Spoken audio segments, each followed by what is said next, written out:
towards the late 70s, we were very high.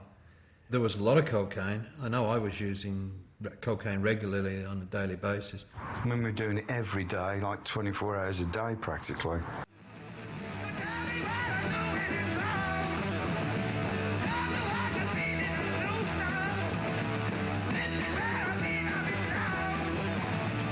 What happened with me and Black Sabbath was it became, at the beginning we all had a purpose, but as it went along, that inevitable thing stepped in called ego.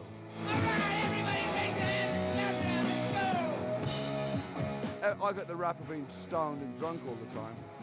You know, I wasn't the only one, man. I mean, we were all in a bad way. Sabbath toured endlessly, sharing tour buses, hotels, and a limitless supply of drugs, alcohol, and groupies.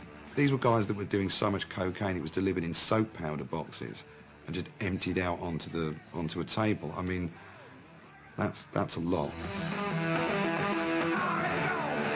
He was just a raver. I mean, everybody was then, though, you see. You got to remember this.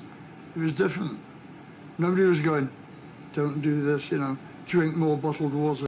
Really, you come to a point when if you've been in a tour bus with people and you've done as many drugs and you've been ripped off like they were, there's going to be tensions developing between people. The circumstances that led to the sacking really were the two personalities involved in the band. One, Tony Iommi, who's a masterful guitarist, hot on production values, wants every track to be perfect, and Ozzy, who really wants more of the rawness, the immediacy, the spontaneity, the showmanship. Tension between members started to have an adverse effect on the band, particularly the relationship between Ozzy and Tony Iommi. These tensions showed in the next album, Technical Ecstasy. Whilst having its moments, it's noticeably weaker than the previous efforts.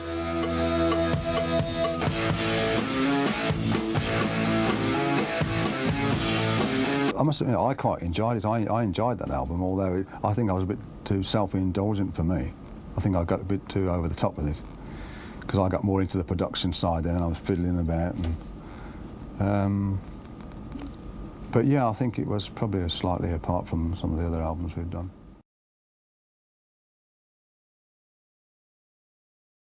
Technical Ecstasy is rather an interesting album. Many of the members of the band thought it was very good.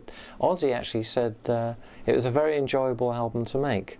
At least Tony Iommi enjoyed it because he made it. So I think he felt that it was a Tony Iommi solo album in some respects. But it certainly was a period when the band could kind of forget about all the management hassles they'd been enduring up to that point. Various courtroom battles and all the problems that affect a band on the road, they just kind of forgot about that with Technical Ecstasy and concentrated on the music. So certainly Geezer and Tony Iommi thought it was a great album. Whether Ozzy did is debatable. It doesn't really sound like Sabbath knew what they wanted to do. They seemed to know what they didn't want to do. They wanted to move forward but weren't quite sure how to do it.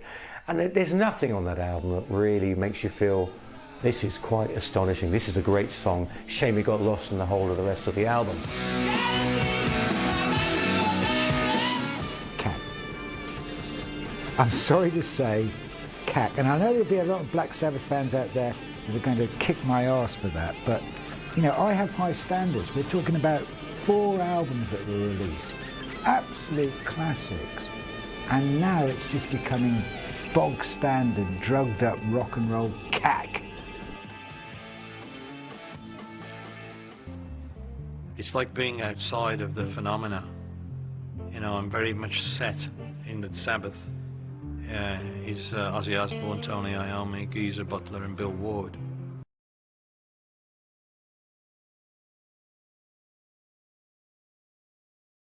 There wasn't a row. There wasn't a row. It was what happened was I was getting musically frustrated because we were working on the road to pay lawyers' fees to keep the lawsuit going against the manager that was ripping us off. And I just said, hey man, well, I didn't get involved in this to become a damn lawyer. I don't know the first I don't understand the business side of it. I don't want to. I don't. No, he said, now it seems my music's paying off my tax demands. That's the line. And we'd never paid tax, so we had to pay tax and all this and whatever. I said to the band one day, I said, you know, I want to do a solo album. And they said, well, Tony said to me, well, we're a band. I said, yeah, but I'd like to do something on my own, you know. And they, you know, it's all for one and one for all, as you know, the scene, you know. But I was still wanted to do something. I wanted to do something aside from Sabbath. I just had this thing that I had to vent my thing and do something what I wanted to do, you know. So I said to Tony, and he says, well, if you've got any ideas, you should put them to the band, because we're a band, you know. It'd be great if I come up with something and didn't give it to you guys. And then I said, oh, fair enough, then okay. What do you think about this? Don't like it. What do you think about this? Don't like it. What do you think about this? Don't like it. What do you think about this? And so on. They didn't like anything. So here am I. I'm still frustrated. I don't like what I've done. They said, tell me that if I've got any ideas, you should give to the band. I've given them to the band. They don't like it, so I'm still in the same hole. But now I'm more frustrated because I've got this desire to do a solo album. And so I left. I just thought, this is crap, you know. And by the summer of '77, Ozzy Osbourne left the band. The rest of the group called upon an old friend from Birmingham, Dave Walker, to work on the next album, but it didn't work out. And I missed out that he has those capabilities. And singers that sing in time can't sing Black Sabbath, because Black Sabbath is not in time.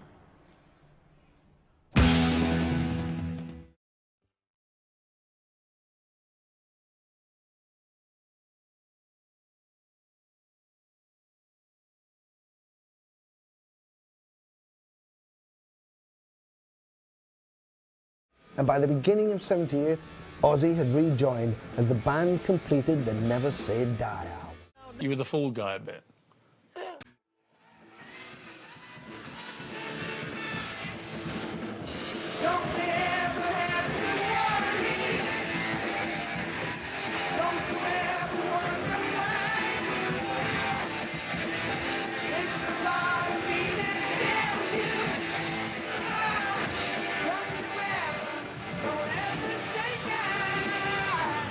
So Ozzy came back and we did the Never Say Die album. And as we were doing it, I just knew that it's the end. Probably won't even get through the album, never mind another tour. You just could feel it, that we needed a change. Somehow, somewhere, there was going to be a change soon. Never Say Die is the album that really and truly was the end of the band. And you can actually hear it in the way that the album is constructed. The title track itself is very good song, better than anything on Technical Ecstasy. And it could have easily been done for one of the earlier albums and would have worked, because it is a very strong song. The rest of the album is pretty much forgettable. This is a band in their death throes. This is a band in their death throes. And Never Say Die, I'd say die now and get on with it fast.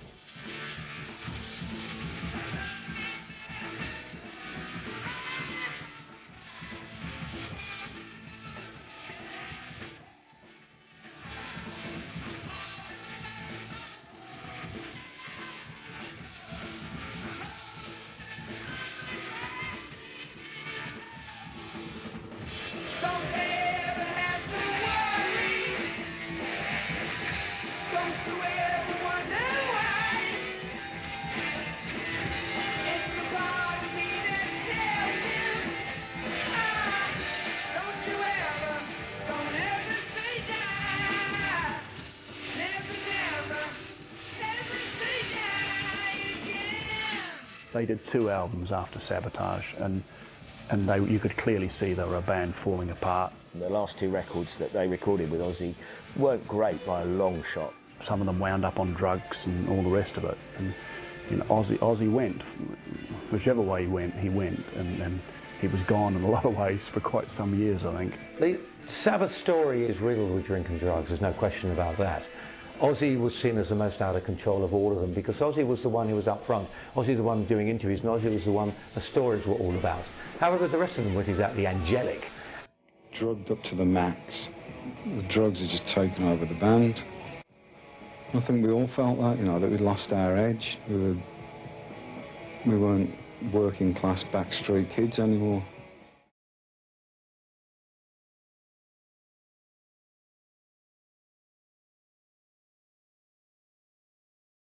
sales of their last 3 albums failed to reach the levels of their previous 5.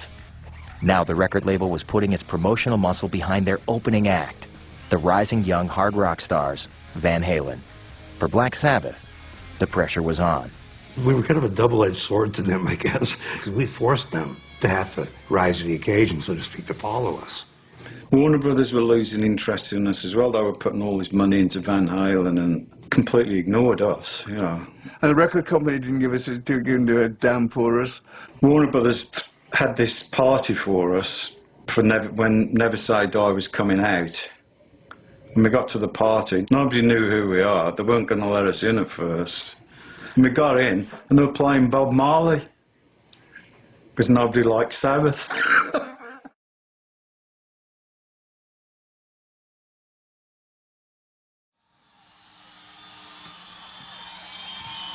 Woo! Okay, we're going to do a... Before I announce the next number, I just thought I'd like to bring to your attention that this year's Black Sabbath's 10th year anniversary together as a band. Thank you. I'd just like to say on behalf of everyone in the band, it's been real fun and we want to go around for another 10 years, you know, it's been great. And we're going to dedicate this next number to everyone here tonight. You know, I was at that Never Say Die tour in '78, late '78, and you know, it was like the first time I've seen the band. I was so into them. In a way, it was disappointing to me. Oh yeah. You know, it was like I'm watching. I was in the upper balcony and I could see the whole stage, and it just wasn't a feeling there of a band. No, that was the end. I mean, you know, we had to be honest with each other after that tour, and that's why we split up. I mean, the album was terrible. Doing the Never Say Die album, we just knew it was gone as far as it could in that particular lineup. Ozzy just didn't want to do it anymore. He was, if I recall, he was sitting on the side of the stage in his red outfit, like red jammies, and just downing whiskey. Yeah, he was in a terrible state. He was in a terrible state, yeah. Yeah, it was time for the breakup. Well, it just took so long to get that album finished, Never Say Die, because Ozzy just didn't have a clue what to do. And that's why a couple of the tracks, one Bill had to sing on it, and we had to get a sax player to come in and do some stuff. Yeah. We had to do it as an instrumental, because Ozzy just totally refused to sing on it. He was just out of his brains all the time on that album. We realised, you know, I couldn't carry on that anymore with that lineup.